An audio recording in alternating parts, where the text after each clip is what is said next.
This time around, I'm going to review The Town. Doug McCrae and his best friend James Coughlin, along with a group of their oldest friends, are bank robbers. After they take a bank manager hostage, James thinks that she should be taken care of because he figures that she's seen too much and she lives too close. And Doug doesn't think the same way. He thinks the best idea is to check up on her, see if she saw anything, but he begins to talk to her, see if she knows anything, and he begins to fall in love with her. Doug and his friends continue to rob banks while he's trying to make this relationship work, and they're starting to draw heat from the police. And Doug begins to contemplate leaving Boston in general and just moving on and going to Florida and starting a new life. He wants to bring Claire, the bank manager, with him, but she's hesitant on leaving, and you know, it it all comes to a thrilling conclusion at the end. Doug has his friends in Boston. He has his ex-girlfriend who claims her kid is his kid, but he denies that throughout the movie. But it's just there's a lot going on in this movie from start to finish. It's one of those movies that shows you a lot during its runtime. There's a wide variety of scenes featuring Doug, his best friend James, his little sister Krista, who is Doug's ex, and the FBI, the cops, how they try to figure it all out. There's a lot of scenes that just incorporate all these characters into one, and it's an amazing movie when you think about it in that way. You know, there's enough of each character that you can understand who they are and what they stand for. Doug, however, is featured in the most scenes because he's the main character, along with Claire and James, who's also called Jem throughout the movie. So, because of the three main characters that the original conflict is centered around. James wants to get rid of her. Doug doesn't. She didn't do anything wrong. It was their fault for taking her hostage. Doug realizes that James doesn't want to go to prison again, so, you know, it's a it's a tough situation, but I think Doug handled it the right way. But, you know, Doug talks to her and she says she has no information, so she can't give them up. James is also known for his violent past, and like I mentioned, has spent 9 years in prison, so he doesn't want to go back. But in a sense, they're doing stuff that does draw heat from the police. So if you don't want to get caught, don't do it. In another sense, but ultimately, The Town is one of those movies where you end up cheering for the wrong side. You cheer for Doug because you realize he's a human. He's made mistakes. He's drawn to this life because he's grown up with nothing else. You know, you he's not a bad character, Neither is James. They've seen and done a lot. You know, they've just been hardened by life and what they've seen and what they've done. And Ben Affleck brilliantly presents the opening sequence. You know, presenting that Charlestown, a part of Boston, is it's only like a mile worth of land, and it's the bank robbery capital of America.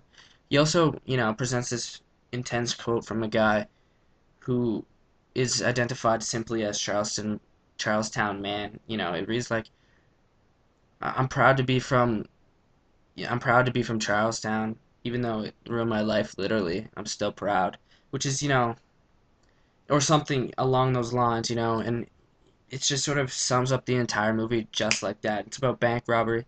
It's about being proud to be where you come from. It's the one thing that they have is where they're from.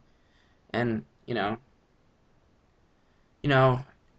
Affleck also captures his own character of Doug as a man who's trying to seek a better future, but he's held down by promises and business.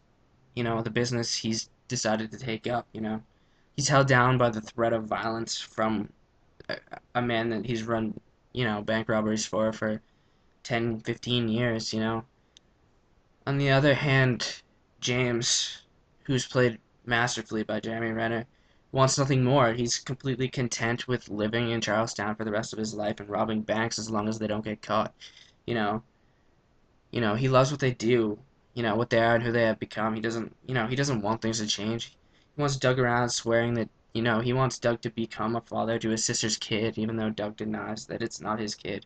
You know, Renner, this is the second straight performance where Renner makes a tough character look easy to portray. It's the second straight performance where Jeremy Renner takes a character and makes that character his performance. So much so that You can't even you cannot see even the most seasoned veteran actors playing that part, you know. Like Renner just makes James Coughlin his character, his portrayal, and you know, I really hope that if he does get an Oscar nomination, it'll be back to back. Maybe this time he'll win. Kind of hoping so in a way. It'll be for supporting actor. I can't see, you know, I haven't really seen a performance that's been much better than what Jeremy Renner portrayed in this film, you know. There's, I was completely surprised by everyone in this film, including Blake Lively as Krista. She's a down and out drug addict, you know. Lively's never been in a major mainstream picture, not a serious dramatic picture like this one, and sure her character may say some odd things throughout one of her scenes, that it so you can just sort of brush it off. But but she looked down and out, and if nothing else, she gets credit for looking the part. But it does go deeper than that. Lively does nail the accent, the cracked out look. There's just one scene close to the end of the movie, which I'm not going to say what happens, but we were able to see her real talent. Her little screen time is great in this film. And her performance is great. She's probably the most underrated in the entire film because she's acting alongside Affleck, John Hamm, Rebecca Hall, Jeremy Renner, Pete Postlewaite, and Chris Cooper, but she matches Affleck, Hammond, Hall throughout the film, but Renner, he's just on an entire level altogether. And going back to speaking of the rest of the cast, it was good to there was not a bad performance in this film. It was good to see Ben use a couple of the guys from Gone Baby Gone, including Titus Welliver and Slane, you know, as well as really minor roles for Pete Postlewaite and Chris Cooper. Cooper only had one scene for about what I've read on the internet, 6 minutes, and it's an intense scene where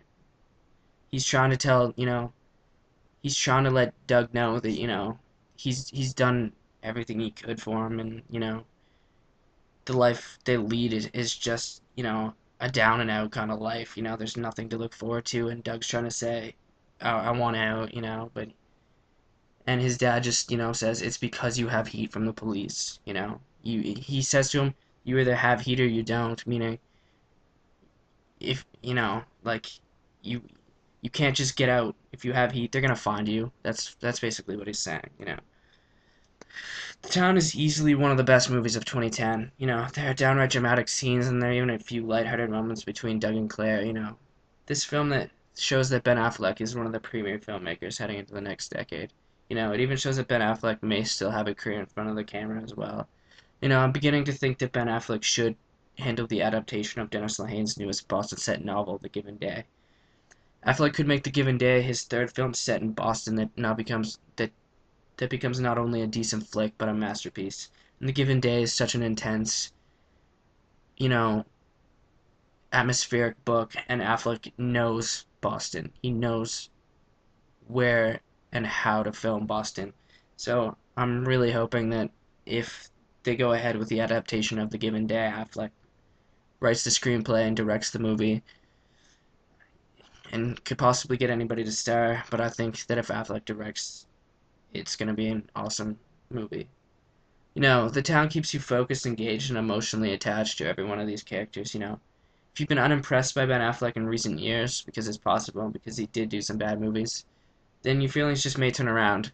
I'm excited to see what Affleck does next, what Jeremy Renner does next, and even what Blake Lively does next, if she keeps turning out performances like this one. Solid cast, solid movie. Crime dramas don't get much better than The Town. Uh, you know, all I can say is go and see it. It's one hell of a movie. It's one intense ride with a few bit of lighthearted moments. So I just hope you like it.